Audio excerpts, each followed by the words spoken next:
para tim bola baik Merpati maupun Madura United ini bergabung di sini. Ini menunjukkan bahwa inilah kebersamaan yang harus kita pupuk sampai akhir zaman. 3 tahun saya tidak melaksanakan halal bihalal bersama.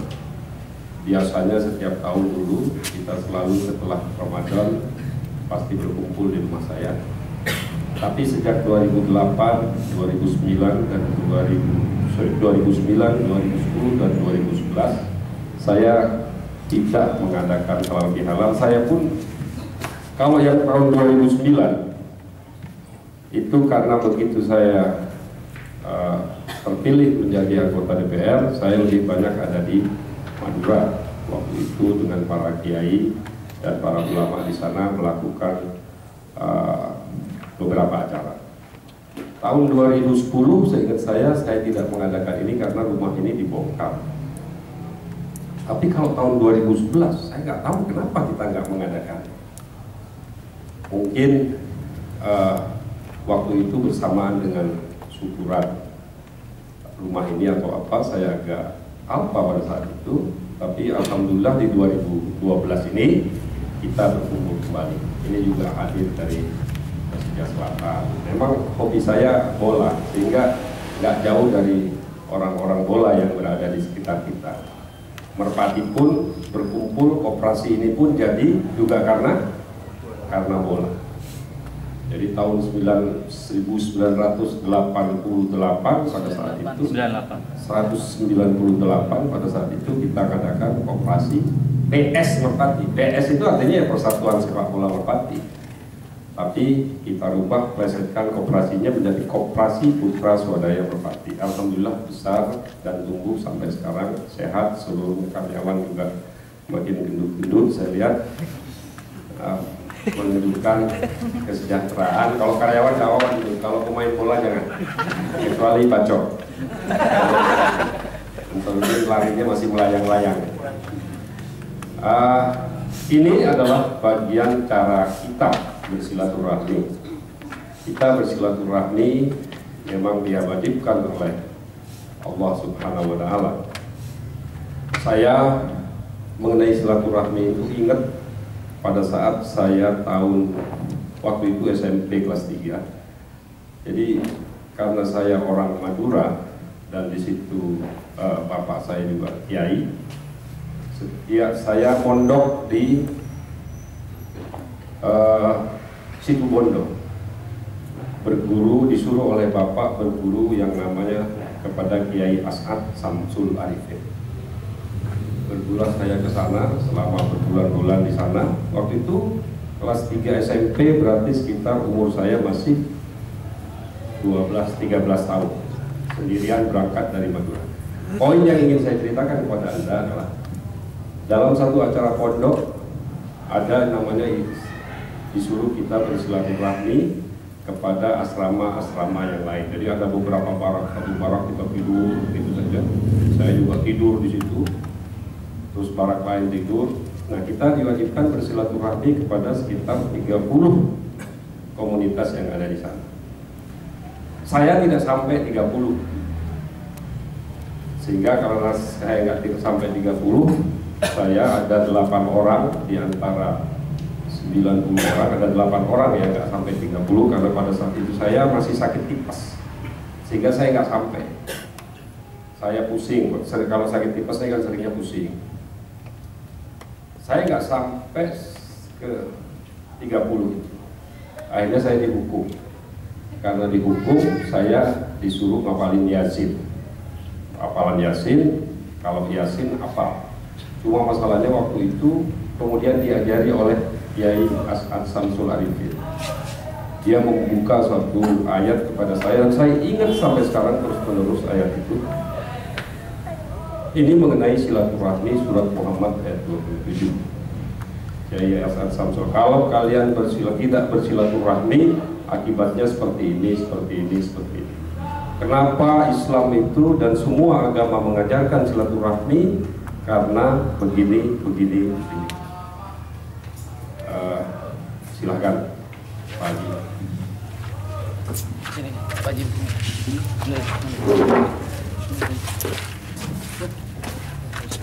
Macet Pak Haji. Ya. Saya dihukum, terus kemudian dipanggil yang 8 orang itu dipanggil. Macet Pak Kiai As'ad. Nah, Kiai As'ad ini teman bapak saya, bersama Kiai mereka sering berhubungan, dan biasanya Kiai itu dia ngajarin orang mengaji, mengajarin orang membaca kitab, tapi anaknya sendiri biasanya nggak diajari. Jadi anaknya sendiri suruh ngajar di tempat lain, suruh belajar di tempat lain. Saya pun begitu. Saya mengaji tidak diajari oleh orang tua saya, tapi saya lebih banyak ngaji pada guru yang lain.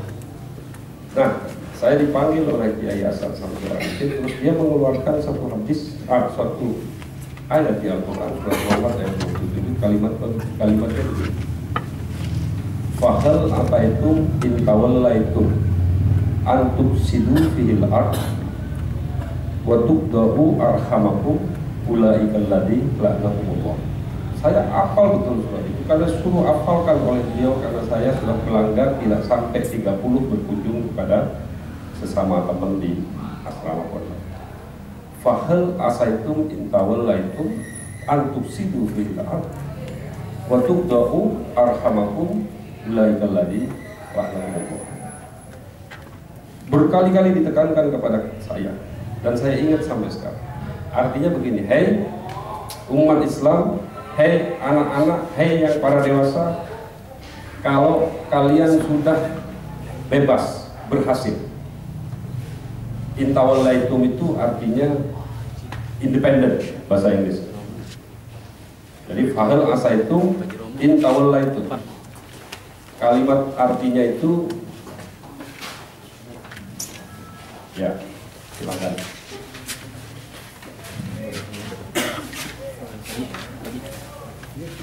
Nanti ada salamannya Pak. Saya juga belum salaman sama yang lain. Jadi kita duduk saja. Kalau ada kursi tolong disiapkan kursi. Siapkan kursi, ada kursi 2 ini potong. Yati bisa di sini.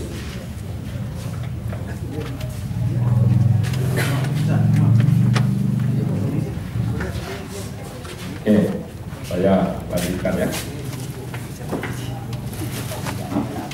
Saya lanjutkan. Itu istimewa lagi. Ya. Sampai di mana? Jadi fahal asaitum in tawallaitum an tufsidu fil ard wa tuqda'u arhamakum ulaikal ladzi la'nahum. Jadi kalau kalian sudah besar, intawallaitum. Kalimat intawallaitum itu artinya independen. Independen itu artinya sukses, tidak tergantung lagi kepada orang, sudah mandiri. Ya, kalau kalian sudah sukses,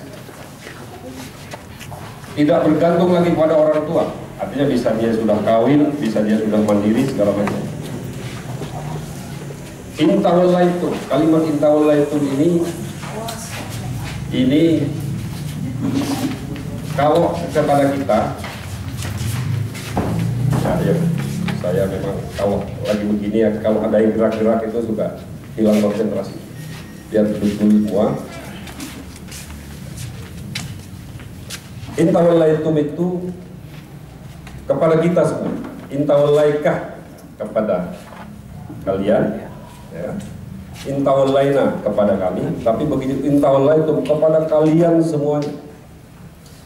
Kalimatnya, apabila kalian sudah sukses, sudah independen, sudah yang belum kawin sudah kawin, kemudian sukses, tidak lagi bergantung pada orang tua.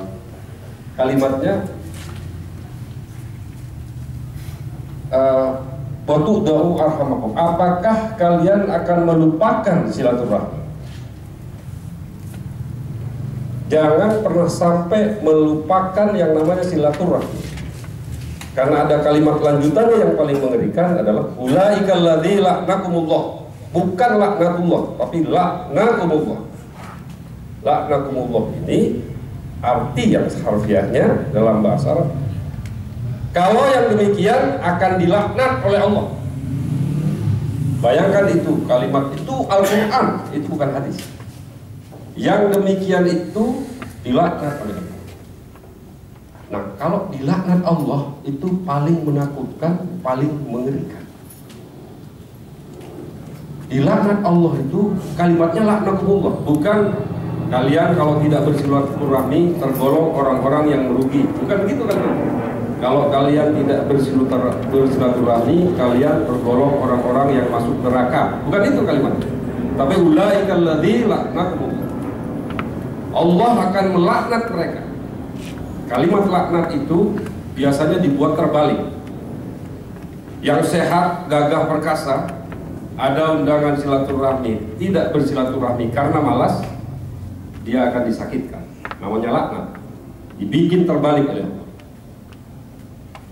Yang kaya raya tidak mau bersilaturahmi, dilaknat Allah, akan dimiskinkan. Apa tidak mengerikan kali ini? Ulaikal ladzi laknatullah. Sehingga saya sering menekankan kepada kalian berhubungan baik, berdiskusi bersama, saling menghargai teman, saling menghargai kawan, jangan mencederai pembicaraan, jangan mentang-mentang, jangan sok.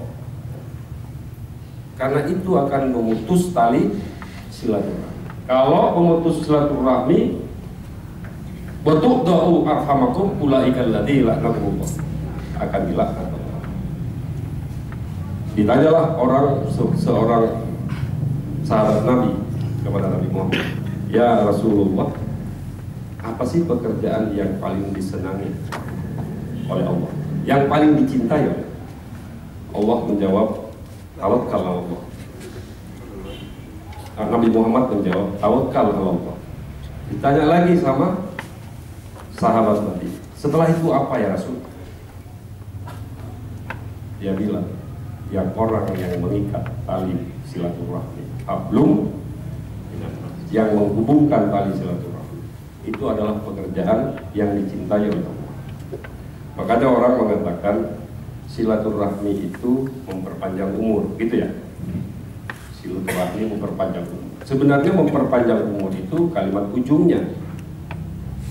Kalimat depannya ada satu proses sebelum bahwa itu adalah memperpanjang umur. Apa manfaat silaturahmi?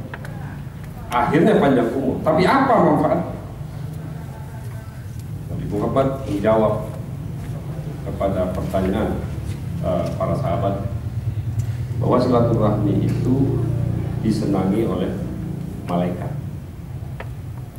Bahwa orang yang bersilaturahmi menyenangkan malaikat, disenangi malaikat. Kita dalam kehidupan sehari-hari bukan nabi yang memonitor kita, tapi malaikat. Bukan nabi yang memonitor kita. Nabi Isa, Nabi Musa tidak memonitor kita. Yang memonitor kita adalah malaikat. Malaikat atid di sini yang mencatat yang jelek. Malaikat rakib adanya di sini yang mencatat yang baik. Ada lagi malaikat Israel yang mencabut nyawa. Kalau malaikat-malaikat yang seperti ini dibuat senang, kira-kira kita dipanjangkan nggak umur? Yes. Kalau malaikat-malaikat yang memonitor kita ini oleh kita dibuat senang, kita dipanjangkan umur. Malaikat Israel yang tadinya mau nyabut nyawa kita, ini Agus M. Nur ini menyenangkan saya terus. Amin. Jangan. Jadi tunda dulu lah. Jadi akhirnya akan panjang. Menyenangkan Allah, menyenangkan malaikat, menyenangkan Allah, itu menyenangkan malaikat, menyenangkan manusia, itu adalah menyenangkan Allah. Membuat senang malaikat, membuat senang manusia, membuat senang Allah. Itu adalah bagian dari manfaat. Manfaat yang kedua dari silaturahmi itu adalah dibenci oleh setan dan iblis. Jadi setan dan iblis itu sangat membenci bapak-bapak datang ke sini. Dibenci oleh setan dan iblis.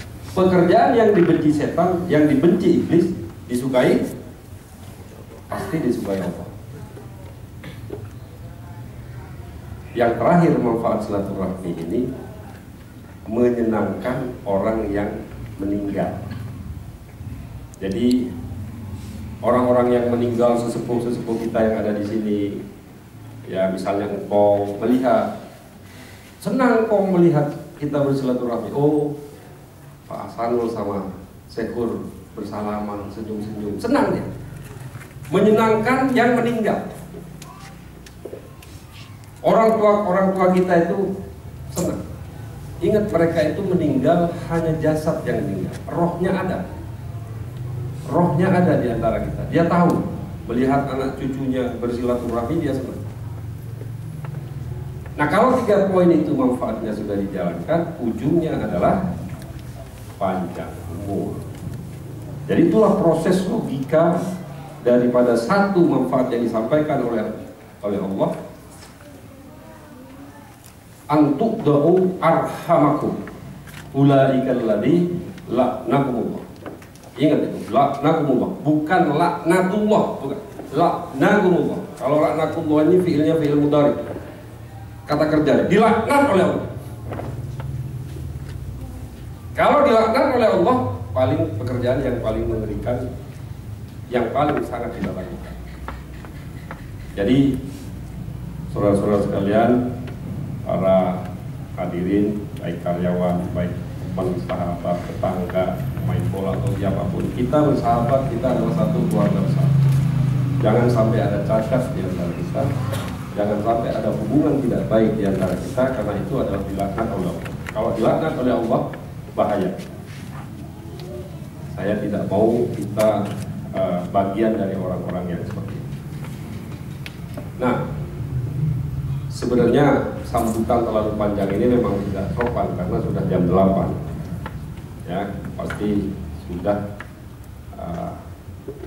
semuanya saya rasa kita sudah memahami makna tentang Idul Fitri.